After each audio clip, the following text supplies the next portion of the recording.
Halo teman-teman, balik lagi di Mas Aryo Channel, terus belajar terus tumbuh. Ada satu hal yang bisa membantu kita, mempermudah kita dalam banyak sekali urusan di dunia ini, termasuk dalam urusan berdagang.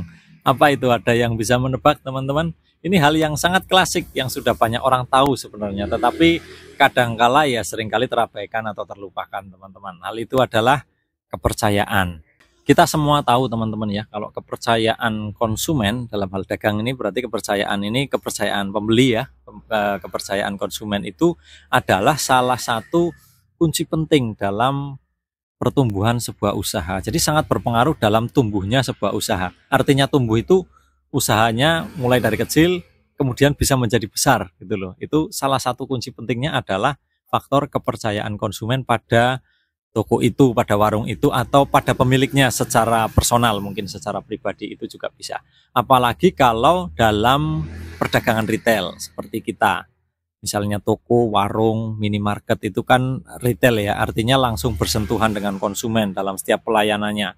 Produk-produknya langsung bisa disentuh konsumen, langsung bisa dirasakan konsumen, pelayanannya juga, tempatnya juga langsung diakses konsumen. Beda kalau dengan pabrik ya, pabrik tidak langsung bersentuhan dengan konsumen, tapi kalau kita sebagai pengusaha retail, sebagai pedagang retail itu langsung bersentuhan dengan konsumen. Nah, di sini kepercayaan ini sangat penting banget, teman-teman. Nah, terus pertanyaan berikutnya kan gimana caranya gitu untuk mendapatkan kepercayaan dari konsumen ini. Banyak sih caranya, tetapi itu yang paling sederhana dan paling menggambarkan secara keseluruhan adalah menjaga reputasi. Itulah teman-teman kenapa kalau kita belanja di marketplace, di Tokopedia, di Lazada, di Shopee, di Bukalapak, di apalagi yang toko-toko online seperti itu, yang kita sering pertimbangkan dari para penjualnya, dari pelapaknya ini apa? Bintangnya ya, ratingnya. Ini pedagangnya bintang 1 atau bintang 3 atau bintang 5. Kalau bintang 1 kita nggak jadi beli. Nah, itu artinya apa teman-teman? Itu artinya adalah sebuah reputasi. Bintang itu menunjukkan reputasi. Ojol juga sama. Setiap kali kita naik ojek online, biasanya abang ojolnya, nggak harus abang ding, sekarang ada cewek-cewek juga jadi ojol ya. Abang dan nona.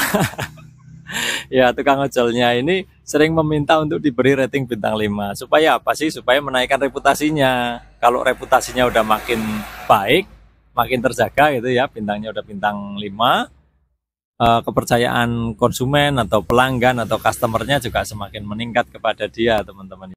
Nah, untuk pedagang retail, pedagang warung, toko, besar atau kecil sama saja seperti kita ini, kita juga punya kepentingan yang sama teman-teman, untuk meningkatkan kepercayaan konsumen kepada warung kita, kepada toko kita, kepada minimarket. Kalau yang bentuknya minimarket ya itu hanya soal konsepnya aja, yang penting intinya kan pedagang retail teman-teman. Kita punya kepentingan yang sama untuk memperoleh kepercayaan dan caranya juga sama, yaitu dengan membangun reputasi kita di mata konsumen. Nah, sekarang kita mau lihat teman-teman, emangnya kenapa sih kalau konsumen itu udah percaya sama kita, terus manfaatnya buat kita apa? Apa benefitnya atau apa keuntungannya gitu ya buat kita sebagai pedagang? Kita simak ya satu-satu. Yang pertama teman-teman, kalau konsumen itu sudah percaya pada kita, kecenderungannya adalah menjaga hubungan baik dengan kita sebagai pedagang. Dan ini juga keuntungan bagi kita. Kalau konsumen berusaha menjaga hubungan baik dengan kita, tentu mereka yang pertama mungkin nggak ngutang, mau ngutang tentu sungkan ya, karena dalam rangka menjaga hubungan baik. Kemudian kalau dilayani juga mudah, nggak mempersulit, nggak susah-susah gitu ya minta ini, minta itu. Karena mereka juga punya kepentingan untuk menjaga hubungan baik dengan kita, karena kita adalah penjual yang mereka percaya. Nah, yang kedua teman-teman, konsumen yang punya kepercayaan tinggi kepada pedagang, kepada toko ini atau warung ini, biasanya lebih mudah untuk dipengaruhi, lebih mudah untuk diberikan masukan gitu ya, diberikan advice bahasa kerennya gitu, diberikan masukan. Jadi ketika kita mau menawarkan satu produk, ketika kita mau menjelaskan satu produk kepada konsumen, kita nggak perlu buang-buang tenaga, nggak perlu buang-buang waktu, nggak perlu menguras energi untuk meyakinkan dia gitu, karena dia memang basicnya sudah punya keyakinan, sudah punya kepercayaan kepada kita gitu ya. Itu seolah-olah seperti garansi yang nggak ada kartunya gitu. Kadang kita sebagai pedagang kan punya kepentingan juga untuk mempengaruhi pembeli ya, mempengaruhi konsumen. Contohnya misal orang mau beli satu produk merek A, gitu ya, karena dia sudah tahu merek A ini kualitasnya baik dan dia cocok. Nah kebetulan di tempat kita sedang habis atau sedang tidak ada. Nah kalau kita sebagai pedagang, kalau saya biasanya menawarkan merek lain sebagai penggantinya teman-teman. Tetapi saya juga punya tanggung jawab bahwa merek yang saya tawarkan, merek lain ini juga punya kualitas yang setara. Gitu ya, misalnya bolam lampu gitu ya, semua orang percaya Philips itu merek yang paling baik gitu ya. Ketika orang datang mau beli bolam Philips karena dia pikir itu yang paling awet, mahal nggak apa-apa deh, tapi kan awet gitu ya. Nah kemudian di tempat saya misalnya bolam Philips itu tidak ada atau sedang kosong atau stoknya habis, saya akan menawarkan bolam dengan merek lain, tetapi saya juga akan mengatakan ini kurang lebih setara gitu ya, atau kualitasnya hampir sama dengan Philips, nggak mengecewakan lah, nggak 1 bulan mati, nggak 1 tahun mati, misalnya seperti itu. Nah kalau konsumennya sudah punya kepercayaan, menaruh kepercayaan kepada kita, tentu nggak sulit kita untuk menjelaskan itu dan untuk membuat mereka itu yakin gitu ya.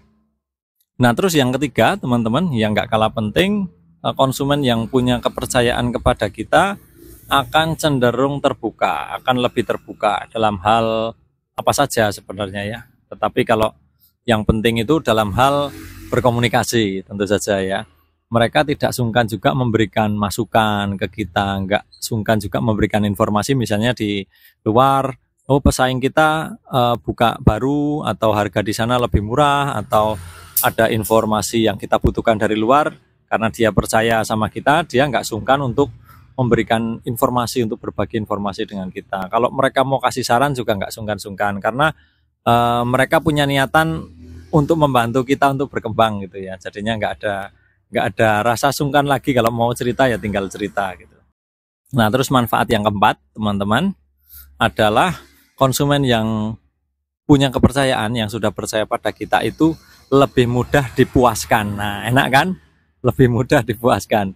Jadi kita sama seperti yang tadi, tidak perlu membuang-buang energi, tidak perlu membuang-buang tenaga bahkan biaya untuk memuaskan si konsumen ini. Jadi kadang namanya pedagang ya, kita tidak sempurna, kadang ada kesalahan yang kita buat, kadang ada kelalaian yang kita buat. Nah kalau mereka ini percaya dengan kita, meskipun kadang kita melakukan kesalahan, tentu saja yang nggak disengaja ya, mereka akan mudah memaklumi.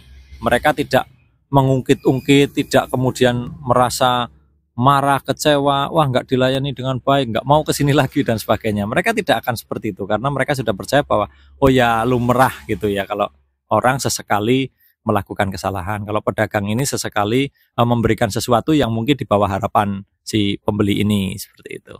Nah yang kelima teman-teman, yang paling menguntungkan bagi kita sebagai pedagang adalah mereka yang sudah percaya pada kita, yang sudah mau terbuka tadi ya secara komunikasi, terus sudah nyaman dengan kita, kemudian berusaha menjaga hubungan baik. Pada akhirnya mereka yang semula pembeli akan berubah menjadi pelanggan. Mereka akan terus melakukan pembelian berulang kepada kita atau berbelanja di toko kita. Kenapa begitu? Karena mereka merasa bahwa toko kita, warung kita, atau kita sendiri adalah pedagang yang terpercaya, yang recommended, yang layak untuk dipertahankan, daripada mereka harus beli ke tempat lain, ke tempat yang baru, yang mereka sendiri belum tahu apakah tempat yang baru ini bisa dipercaya atau tidak.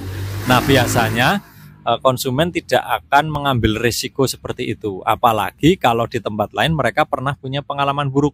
Sementara di tempat kita dilayani dengan baik, mereka sudah percaya dengan kita, kemudian di tempat lain mereka pernah coba mungkin, kemudian di sana punya pengalaman yang kurang baik, tentunya mereka akan kembali kepada kita dan menjadi pelanggan kita. Nah itu teman-teman yang bisa saya sharingkan, mudah-mudahan bermanfaat dan sukses selalu.